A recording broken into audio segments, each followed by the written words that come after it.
Hello বন্ধুরা, তোমরা সবাই কেমন আছো? আশা করি সবাই ভালো আছো। আমার আরও একটা ভিডিওতে তোমাদের সবাইকে জানাই স্বাগত। আজকে রবিবার, বলো তো রবিবারের দিনে এই সমস্ত রান্নাবান্না কি করতে একদম ইচ্ছা করে? ইচ্ছা যেমন করে না, খেতেও কিন্তু ইচ্ছা করে না। এই মাছের থেকে যদি এই ওয়েদারে একটু মাংস নিয়ে আসতো সব থেকে বেশি ভালো হতো না? কিন্তু কি করব, দেখো বাজার থেকে নিয়ে এসেছে ভেটকি মাছ, সাথে আবার নিয়ে এসেছে ফুলকপি। একটু যে মাছটাকে অন্যভাবেও ট্রাই করব, সেটাও করার উপায় নেই। কিন্তু তার যেরকম খেতে ইচ্ছা করবে সেই রকমই বাজারটা সে নিয়ে আসে।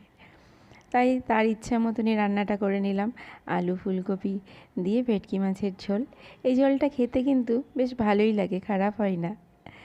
দেখো মশলা কষিয়ে আলু ফুলকপি মাছ সব আগে ভাজাই ছিল, মশলা কষানোর পরে সেগুলো এর মধ্যে দিয়ে ফুটিয়ে নেব।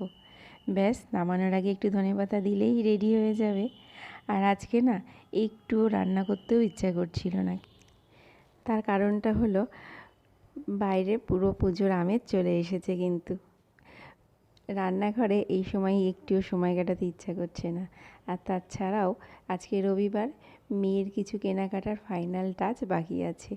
মেয়েকে নিয়ে বেরিয়েছিলাম একটু বাজারে, তাই একটু ঝটপট করে রান্নাটা করে নিয়েছি। আর জানো তো, এই ভেটকি মাছের থেকেও না ভেটকি মাছের মাথা খেতে আমার ভীষণ ভালো লাগে। তোমরা কে কে পছন্দ করো ভেটকি মাছের মাথা, অবশ্যই কিন্তু জানিও। আর আজকে করেছিলাম আমারই আরও একটা প্রিয় খাবার, লাউয়ের খোসা আর আলু। এই দুটোকে পেঁয়াজ দিয়ে কালো জিরে ফোড়ন দিয়ে ভেজে নিয়েছিলাম। তোমরা কি কেউ পছন্দ করো? করলে জানিও কিন্তু।